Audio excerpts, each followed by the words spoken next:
स्वागत है फिर से एक नए वीडियो में। जी हाँ दोस्तों, जिस तरीके से आप जानते हैं कि मैं अपने इस सेशन के माध्यम से आप सभी को बताने वाला हूँ कि स्टूडेंट लाइफ में किस तरीके से हमें जीना चाहिए, किस तरीके से उसे अपने कार्यों में सक्षम बनना चाहिए। तो जो भी आपका टाइम बचता है, यानी कि जो भी समय में आप स्टडी करते हैं, उसके अलावा जो आपका समय बचता है उसे हम कैसे यूज कर सकते हैं, आज हम उसी चीज़ को सीखने वाले हैं और समझने वाले हैं। यानी कि हम एक स्कूल लिमिट समय के लिए जाते हैं, यानी कि सुबह अगर जाते हैं तो और दोपहर तक हम चले आते हैं। अगर दोपहर में जाते हैं तो हम शाम तक चले जाते हैं, या कहीं ना कहीं हमारा रहता है कि एक ही शिफ्ट में या 10 से 4 बजे या 5 बजे तक स्कूल या कॉलेज रहता है, या किसी किसी का 1 घंटे या 2 घंटे इसी तरीके से क्लास चलते रहते हैं। तो ये सारी चीज़ें सबका अपने अपने ऊपर शेड्यूल रहता है, सबके कॉलेज और स्कूल का टाइम अलग अलग रहता है। लेकिन मैं यहाँ तक बता दूं कि जो छोटे बच्चे हैं या बड़े बच्चे हैं, जो जिस भी क्लास के स्टूडेंट हैं, उनके लाइफ में अगर एक टर्निंग पॉइंट लाना है, एक अच्छी खासी स्कोप, एक अच्छी खासी सक्सेस तक पहुँचना है, उन्हें अपने टाइम को एक अच्छे जगह पे यूज करना सीखना पड़ेगा। किस तरीके से सीखना पड़ेगा, कैसे करना पड़ेगा, वो सारी चीज़ें मैं आप सभी को बताने वाला हूँ। और आप सभी को क्या उससे रिलेटेड और भी जानकारी चाहिए, वो हमारे कमेंट बॉक्स में बता सकते हैं।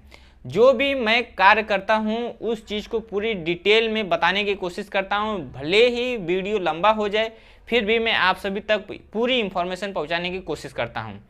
तो जो टाइम होता है, उस टाइम का आप एक लिमिटेशन बना लीजिए। यानी कि हमें अगर सुबह से लेकर दोपहर तक स्कूल जाना है, तो स्कूल जाने के बाद आके हमें कुछ उस टाइम को फ्री करना है, यानी कि माइंड को रिलैक्स करना है। रिलैक्स करने के बाद हमें फिर स्टडी में लग जाना है। स्टडी में लगने के बाद फिर जब थोड़ी सी शाम का वक्त होता है, तब हमें कुछ एक्सरसाइज, खेल कूद, जो भी हमें गेमिंग्स वगैरह करना रहता है वो कर लेने चाहिए, क्योंकि हमें पढ़ाई के साथ साथ में हर एक चीज़ करना अनिवार्य होता है और उस चीज़ को हमें फॉलो भी करना चाहिए। क्योंकि कहते हैं कि 24 घंटा पढ़ाई करने से भी हमारा माइंड डिस्टर्ब रहता है, टेंशन रहता है।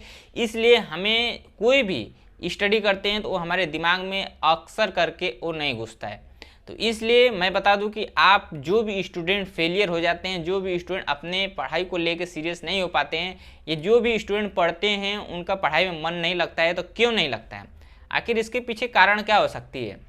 एक ही कारण हो सकती है कि उसका माइंड डिस्टर्बेंस रहता है। उसका माइंड जो पढ़ने बैठता है तो एक जगह से दूसरे जगह भागने लगता है, उसे वो कंट्रोल नहीं कर पाता है, क्योंकि वो सिर्फ और सिर्फ एक ही चीज़ नहीं सोचता है, तमाम सारी चीज़ों में वो स्पेंड करना चाहता है। लेकिन उस चीज़ को वो कैसे वैल्यूएबल है, कैसे एक लिमिट समय तक यूज करे, उसी चीज़ को कवर नहीं कर पाता है।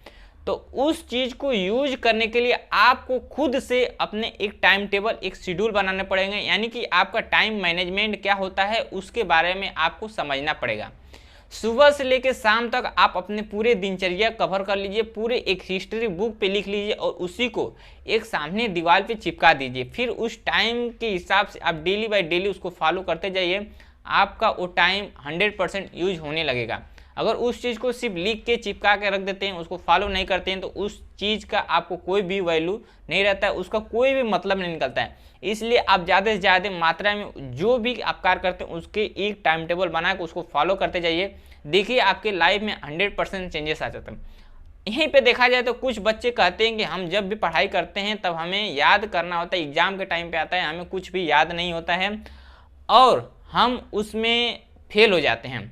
यानी कि कोई भी चीज़ है, अगर याद नहीं होता है तो आपको याद करने वाली ये सारी चीज़ें नहीं होती है, सोचने और समझने की चीज़ें हैं। इस चीज़ को जितना हम ज़्यादा समझ के, सोच के लिख सकते हैं, पढ़ सकते हैं, उतना हमारे लिए बेटर होता है। और ये जिस चीज़ को हम समझ लेते हैं ये लॉन्ग टाइम तक रुकता है। अगर इसी चीज़ को हम रट्टा मार के उस चीज़ को हम जाके आगे फेस करते हैं या एग्ज़ाम में लिखते हैं, तो ये हमारा सिर्फ एग्ज़ाम तक ही वो उसका डिमांड रहता है, एग्ज़ाम तक ही हमें वो चीज़ याद रहती है। लेकिन अगर हम उसी चीज़ को डीपली में समझ लेते हैं, सोच लेते हैं, तो हमारे लॉन्ग टाइम तक आने वाले फ्यूचर में भी वो हमारा कार्य, वो हमारा नॉलेज बहुत ही ज़्यादा यूजफुल हो सकता है।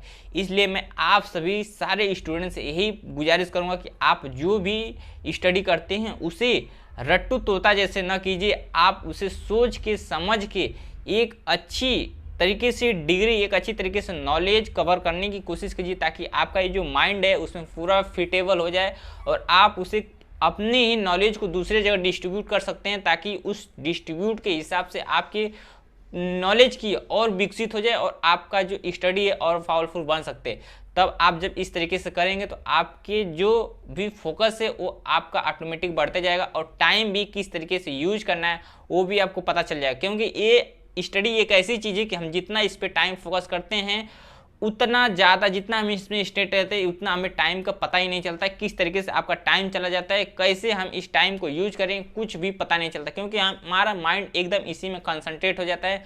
हम जो भी कार्य करते हैं हमें कुछ भी नहीं दिखाते थे सिर्फ स्टडी के अलावा।